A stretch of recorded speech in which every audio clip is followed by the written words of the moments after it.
Hit TV అభిమాన ప్రేక్షకులకు స్వాగతం. నేను మీ నాగేంద్ర కుమార్. ఇప్పుడే ఒక అద్భుతమైన మనసుని కదిలించే ఒక సంఘటన, ఒక సన్నివేశం నా దృష్టికి వచ్చింది. దాన్ని మీ అందరితోని షేర్ చేసుకోవడం కోసం అని నేను ఇప్పుడు మీ ముందుకు వచ్చాను. మామూలుగా మనకి సంస్కృతంలో ఒక మాట ఉన్నది, దైవానాం మనుష్య రూపేణ. అంటే దేవుడు మనిషి రూపంలో వచ్చే సందర్భాన్ని ఆ మాటతో వర్ణిస్తారు. అలాంటి ఒక దేవుడు లాంటి మనిషి లేదా ప్రత్యక్ష దైవం అని చెప్పదగ్గ గొప్ప మానవతకు సంబంధించిన అర్హతలని, ఆర్ద్రతని సంతరించుకున్న ఒక మహా వ్యక్తి మెగాస్టార్ చిరంజీవి గారి గురించి ఒక గొప్ప అద్భుతమైన సంఘటన ఆయనకి సంబంధించి జరిగింది. ఆయనకి సంబంధించింది కాదు, నిజానికి చెప్పాలంటే ఇది ప్రపంచవ్యాప్తంగా ఆయనకున్న అభిమానులు, కోటాను కోట్ల అభిమానులు అందరూ కూడా వాళ్ళ గుండెలు ద్రవించే సంఘటన ఇది. ఒక చిరంజీవి గారి ఒక వీరాభిమాని, ఒక మహిళ ఎక్కడ కర్నూలు జిల్లా, ఎక్కడ ఆదోని, అక్కడి నుంచి సైకిల్ మీద ఆమె సైకిల్ తొక్కుకుంటూ హైదరాబాదు చేరుకున్నారు. ఏది ఆయన మీద అభిమానాన్ని వ్యక్తం చేయడం కోసం, ఆయన్ని చూడడం కోసం, ఆయన దర్శనం కోసం, ఆయనతో మాట్లాడడం కోసం. చూడండి, ఈ అభిమానాన్ని మనం మాటల్లో వర్ణించగలమా, కవితలో చెప్పగలమా, కావ్యంగా రాయగలమా? ఇలాంటి అంటే ఒక స్పందన ఏనాటి నుంచి మెగాస్టార్ చిరంజీవి గారు ఎంతమంది అభిమానుల గుండెల్లో గుడి కట్టుకుని ఉన్నారు అని చెప్పడానికి ఇది ఒక గొప్ప నిదర్శనం, గొప్ప తార్కాణంగా నేను భావిస్తున్నా. అండ్ అఫ్కోర్స్ ఆయన గురించి వాళ్ళు కొత్తగా చెప్పేది ఏం లేదు, ఎందుకంటే ఆయన అభిమానుల్ని అందరినీ కూడా ఆయన సొంత కుటుంబంగా చూసుకున్నారు. సినిమా పరిశ్రమలో ఆయనతో పాటు పనిచేసే వాళ్ళందరినీ సొంత కుటుంబంగా చూసుకున్నారు. సినిమా పరిశ్రమని ఏనాడు ఆయన అది వేరే పరిశ్రమ, ఆయన సంపాదనకో ఆయన ఆర్జనకో సంబంధించిన ఒక ప్లాట్ఫామ్గా ఆయన ఎప్పుడూ ట్రీట్ చేయలేదు. అందరినీ సొంత మనుషులు అనుకున్నారు, అన్నదమ్ములు అనుకున్నారు, కుటుంబ సభ్యులు అనుకున్నారు. అదే అనురాగాన్ని, అదే ఆత్మీయతని, అదే అనుబంధాన్ని అభిమానులు ఎక్కడెక్కడ ప్రపంచం ఏ దేశంలో ఉన్నా, ఏ రాష్ట్రంలో ఉన్నా, ఏ గ్రామంలో ఉన్నా, ఏ ఊరిలో ఉన్నా కూడా ఆయనతో అభిమానులందరూ అదే రకమైన ఆత్మీయమైన గాఢమైన అనుబంధాన్ని వాళ్ళు కనివేసుకుని దశాబ్దాలుగా వస్తూ ఉన్నారు. ఇప్పటికీ ఈ తరం వాళ్ళు కూడా కొత్తగా ఈ తరంలో పుట్టిన పిల్లలు, ఈ తరంలో యువకులు అవుతున్న వాళ్ళందరూ కూడా చిరంజీవి గారికి అభిమానులు అయ్యారు. అభిమానులందరికీ కూడా ఆయన గొప్ప ప్లాట్ఫారం సెట్ చేశారు. ఎందుకంటే వాళ్ళు నిరర్ధకం అయిపోకుండా వాళ్ళ జీవితాలు కూడా సార్థకమయ్యే విధంగా వాళ్ళని మొన్ననే ఆయన శంకర్ మహంతి గారని ఆయన ఇప్పుడు మైసభ వెబ్ సిరీస్లో రాజారెడ్డి క్యారెక్టర్ చేస్తున్నారు. ఆయన మొన్న ఇంటర్వ్యూ చేస్తూ ఒక మాట చెప్పారు, హీరోలు చేసి పారేసిన హీరో అండి ఆయన. అండ్ ఆయనకి కూడా ఆయన ఎనలేని సహాయం చేశారు, ఎవ్వరూ చేయలేని సహాయం చేశారని చెప్పి ఆయన కన్నీటి పర్యంతం అయ్యారు శంకర్ మహంతి అనే ఒక అభిమాని. అంబులెన్స్ పంపించటం, అపోలో హాస్పిటల్కి వెళ్ళటం, రిసెప్షన్లో పేరేంటండి అన్నారు, వెంకటదుర్గండి అని చెప్పాను. చెప్పగానే మీరు రండి అని చెప్పి, మా స్థితిని బట్టి నేను చూసుకోవాలి కదా, లేదా ఇంకో చోటకి వెళ్ళాల్సిన పరిస్థితి ఉంటుంది, ఏమక్కర్లా పైనుంచి ఫోన్ వచ్చిందంట. ఆ భార్యకి ఏంటమ్మంటే మేడం నుంచి వచ్చింది, చరణ్ బాబు గారు మాట్లాడుకొని చేస్తున్నారు ఇది మీకు. అలాంటి దీని గురించి మళ్ళీ చెప్తా. ఇప్పుడు ఈవిడ ఆదోని నుంచి రాజేశ్వరి గారు సైకిల్ మీద ట్రావెల్ చేసి మెగాస్టార్ చిరంజీవి గారి బంగ్లాకి వెళ్ళినప్పుడు ఆయన ఈ విషయాన్ని ముందే తెలుసుకుని ఆ మహిళని ఆయన సాదరంగా ఇంటికి ఆహ్వానించి సత్కరించడం అన్నదే చాలా ఆర్ద్రమైన సంఘటన, అదొక ఆర్ద్రమైన దృశ్యం మీరు చూస్తారు. ఇందులో ముఖ్యమైన విషయం ఏంటంటే ఆవిడ తల్లి తండ్రి తనే అయి తన ఇద్దరు పిల్లల్ని పెంచి పోషించి చదువులు చెప్పిస్తున్నారు. ఈ విషయాలన్నీ ఆయనకు తెలిసి ఆయన ఒక మాట అన్నారు. ఏమన్నారంటే, ఇంకా నీ పిల్లలు చదువుల గురించి కానీ బిడ్డలు చదివించడానికి నేను వాళ్ళు ఎంత వచ్చేది అంతవరకు బాధ్యత నాది. వాళ్ళు ఎంత చదివితే అంత, ఎక్కడ చదివితే అక్కడ ఆ బాధ్యతలన్నీ నావి.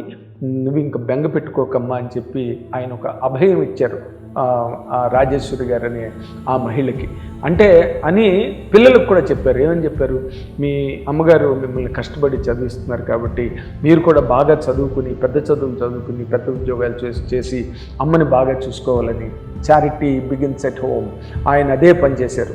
ఒంటరిగా సినిమా పరిశ్రమకు వచ్చి రాత్రింబగళ్ళు కష్టపడి ఒక స్థాయికి వచ్చి తన తల్లిదండ్రుల్ని, అన్నదమ్ముల్ని, అప్పచెల్లెళ్ళని అందరినీ కూడా ఎంతో అసలు ఒక గొడుగులాగా నిలబడి వాళ్ళకి చుట్టూరా ఒక కంచు కోటలాగా ఆయన నిలబడి వాళ్ళందరినీ సాక్కుంటూ వస్తున్నారు. వాళ్ళ సిస్టర్ కూడా మొన్న పుట్టినరోజు సందర్భంగా ఆమె కూడా తన స్పందనని తెలియజేశారు. అన్నయ్య నువ్వు లేనిదే మేము ఈ స్టేజ్లో లేవని.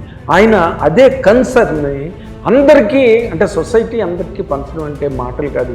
మొన్న రాజరవీంద్ర గారు ఎక్కడో మాట్లాడుతూ అన్నారు, రోజు ఏవో చెక్కుల మీద సంతకాలు పెట్టుకునే ఉంటారు చిరంజీవి గారు అని.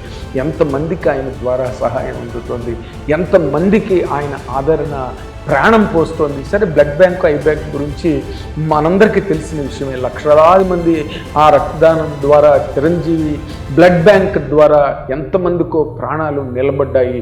అండ్ కరోనా టైంలో కూడా ఆయన అందించిన ఆక్సిజన్ సదుపాయం ఎంతమంది ప్రాణాలు గాల్లో కలిసిపోకుండా నిలబెట్టాయి. ఇవన్నీ సినీ కార్మికులకి ఆయన చేసిన సహాయం, వేలాది మంది సినిమా కార్మికులకి ఆయన చేసిన సహాయం. ప్రతిరోజు ఆయన పుట్టినరోజు పండగే, మరి పుట్టింది ఎందుకు తెలిసేది కొందరికే అన్న ఆ కాన్షియస్నెస్, ఆ స్పృహ చిరంజీవి గారిలో ప్రతి క్షణం ఉంటుంది. ఎవరికైనా ఎలా ఉపయోగపడాలి, ఏ క్షణంలో వచ్చినా సరే. నేను ఆయన దగ్గర ఉంటుండగానే ఒక నటుడు, సీనియర్ నటుడు, ఆయన పరిస్థితి బాగోలేదని చెప్పి ఫోన్ వస్తే ఆయన వెంటనే అపోలో డాక్టర్ గారికి ఒకటే మాట చెప్పారు, నేనున్న ఆ ఖర్చులు ఏంటి, దానికి సంబంధించినవన్నీ కూడా మీరు దాని గురించి వెనపడకండి, ముందు ట్రీట్మెంట్ చేయండి అని చెప్పి. ఎవరు చెప్తారండి అలాగా? ఒక ఆత్మీయులు, మన కుటుంబ సభ్యులే మనని పట్టించుకోరు, బంధువులు పట్టించుకోరు, చుట్టాలు పట్టించుకోరు.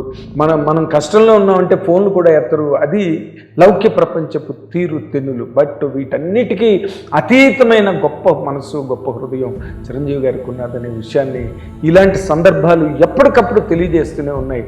ఆయన ఆవిడకి ఆ భయం ఇస్తే ఆవిడ చాలా కరిగిపోయి కలంటి నీళ్లతో ఆమె చాలా చాలా కృతజ్ఞతలు తెలియజేస్తూ అన్నయ్య అని పిలిచి మాట్లాడి రాఖీ కట్టి, ఒరే పౌలేగాళ్ళరా కొంతమంది మాట్లాడుతున్నారు ఈ మధ్య, ఏదో బ్రహ్మానందం గారి ఫంక్షన్లో లేడీస్ని కించపరిచినట్టుగా ఆయన మాట్లాడాడు కాబట్టి పుట్టినరోజు ఉమెన్స్ డేకి అందరినీ ఇంట్లో ఫ్యామిలీ లేడీస్ అందరినీ పెట్టుకుని ఆయన ఏదో ప్రోగ్రామ్ చేసి తన మచ్చను తను చెరుపుకోవడానికి చేసేదో ప్రయత్నం అని చెప్పి పిచ్చి పేలాపని పేలుతున్నారు. ఇలాంటి రాజేశ్వర్ గారు లాంటి మహిళలకు కనుక అలాంటి మాటలు వింటే చెప్పు తీసి కొడతారు. అలాంటి అంత గొప్ప, అంటే దాన్ని ఏమంటారు, మామూలు మనిషికి ఉండే లక్షణాలు అవి మనుషులకు ఉండవు. అలాంటి లక్షణాలు దేవుళ్ళకి దేవతలకి ఉంటాయి. ఏమో వాళ్ళు కనిపిస్తారో కనిపించరో, నిజంగా ఉన్నారో లేదో కూడా తెలియదు. బట్ ఇలాంటి చిరంజీవి గారు లాంటి ఒక వ్యక్తి ఉండడం అన్నది ఈ సమాజానికి, అంటే ప్రభుత్వాలే చేయనట్లేదు, అన్ని ప్రభుత్వాలే. మరి ఆదోనిలో లేరా సహాయం చేసే మనుషులు? బట్ ఆమె దృష్టిలో, ఆమె మనసులో మెగాస్టార్ చిరంజీవి మాత్రమే మెదిలేరు. కాబట్టి అంత దూరం, ఎంత ప్రాణాపాయం అండి, అంత దూరం నుంచి సైకిల్ తొక్కుకుని రావడం అంటే. బట్ ఏమిటి నిలబెట్టింది ఆవిడని, ఏమిటి ఆవిడని అక్కడి నుంచి ఇక్కడ వరకు సైకిల్ తొక్కునేలాగా చేసింది అంటే అది చిరంజీవి గారి మీద ఉన్న అభిమానం. అందుకే చిరంజీవి గారి అభిమానులు మెగా ఫ్యాన్స్ అంటే ఒక గర్వం అన్నమాట. అంత గర్వాన్ని ఆయన నిలబెట్టారు. శంకర్ మహంతి గారు మొన్న, అదే నేను చెప్తున్నాను ఇందాక, శంకర్ మహంతి గారు వాళ్ళ మిస్సెస్ ఒంట్లో బాగోలేదు, హాస్పిటల్లో జాయిన్ చేయాలి అని చెప్తే ఐసీలో 17 రోజులు పెట్టి, అది చిరంజీవి గారికి తెలిసి 17 రోజులు ఐసీలో పెట్టి చాలా కాస్ట్లీ ట్రీట్మెంట్, ఫారిన్ డాక్టర్స్ ఆవిడని అటెండ్ అయ్యి చేస్తే, నేను కట్టుకోలేనేమో ఈ డబ్బులు, ఇంత ఖర్చు నేను భరించలేనేమో, నేను భయపడి బెంగపడి బెదిరిపోతున్న టైంలో వాళ్ళు అక్కడ స్టాఫ్ ఏం చెప్పారు అపోలోలో, మీరేం బెంగపడకండి, మీరు అలా కూర్చోండి, ట్రీట్మెంట్ జరుగుతుంది, పైనుంచి ఫోన్ వచ్చింది మాకని. ఆ పైనుంచి వచ్చిన ఫోన్ ఏది? ఆ దేవుడి దగ్గర నుంచి వచ్చిన ఫోను, మెగాస్టార్ చిరంజీవి గారు అండ్ దాన్ని అమలు చేసిన రామ్ చరణ్ గారు. అంతే, అలాంటి ఏ గూటి చిలక ఆ గూటి పలికే పలుకుతుంది. రామ్ చరణ్ గారు కూడా అంతే ఆత్మీయ హృదయంతో ఆ మహంతి గారి భార్యని ట్రీట్మెంట్ ఇప్పించి ఖర్చులన్నీ వాళ్ళే భరించి ఆవిడ ఇప్పుడు హాయిగా ఆనందంగా ఉంది. తిరిగి వాళ్ళు అరుణాచలం వెళ్ళిపోయారు. అంటే అరుణాచల శివుడే చిరంజీవి గారు అని చెప్పి ఆయన చెప్తుంటే నాకు నిజంగా మూవ్ అయ్యాను అనమాట. ఏంటి సార్వజనీనమైన యూనివర్సల్ టచ్ అది ఎవరైనా కావచ్చు, ఎక్కడైనా కావచ్చు. చిరంజీవి గారు ఆయన హీజ్ అల్టిమేట్. అందుకే మొన్న అశ్విని దత్ గారి పుట్టినరోజు సందర్భంగా మేము ఇంటర్వ్యూ చేస్తున్నప్పుడు మాట అన్నారు, ఆయనకి ముగింపు లేదు అని. ఎలా ఉంటుంది ముగింపు? అలాంటి ఎంతమంది దీవెనలు, ఎంతమంది ఆశీస్సులు ఆయన మీద పూల వర్షంలా కురుస్తుంటే ఆయన దినదిన ప్రవర్ధమానం అవుతూ ఇంకా అభిమానుల కేరింతల మధ్య, అభిమానుల కీలలు, చప్పట్లు, అభినందనలు, శుభాకాంక్షల మధ్య ఆయన ఎన్ని సంవత్సరాలు ఈ భూమి మీద ప్రయాణిస్తారో కూడా చెప్పడానికి చాలా కష్టం. అండ్ 100% మీ అందరి తరఫున కూడా I wish him a very long, healthy and most prosperous life. ఎందుకంటే ఆయన వల్ల ఈ సమాజానికి జరగాల్సింది ఎంతో ఉంది. అందుకే ఆయన ఒక దైవదూతలాగా ఆయన ఈ కార్యక్రమాలన్నీ నిర్వహిస్తున్నారు. Thank you very much. Hit TV app, ఇందులో short news, live news, entertainment shows, movies, digital magazines తో పాటు మీ జిల్లా వార్తలను కూడా ఫ్రీగా చూడొచ్చు. ఇంకెందుకు ఆలస్యం, వెంటనే హిట్ టీవీ యాప్ ని డౌన్లోడ్ చేసుకుని ఫ్రీగా ఎంటర్టైన్మెంట్ పొందండి. Hit TV app. Hit TV app. Please download hit TV app. Hit TV యాప్ని ఫ్రీగా డౌన్లోడ్ చేసుకొని ఎంజాయ్ చేయండి. మీకు నచ్చిన ఎంటర్టైన్మెంట్ కోసం హిట్ టీవీ యాప్ ని ఫ్రీగా డౌన్లోడ్ చేసుకుని ఎంజాయ్ చేయండి. హిట్ టీవీ యాప్ని డౌన్లోడ్ చేసుకుని ఆస్వాదించండి, ఆశీర్వదించండి. ఇంతమంది సెలబ్రిటీలు హిట్ టీవీ యాప్ ని డౌన్లోడ్ చేసుకోండి అని చెప్తున్నారంటే ఎంత మంచి యాప్ ఆలోచించండి. అమెరికా అమెరికా అమెరికా అమెరికాలో చదవాలనుకునే వాళ్ళకి విశ్వసనీయమైన పేరు మన శౌర్య కన్సల్టెన్సీ. UK లో 1 year masters, UK లో 1 year masters, 2 years work permit up to 5 years visa. Contact Saurya Consultancy. Contact 89851 89851.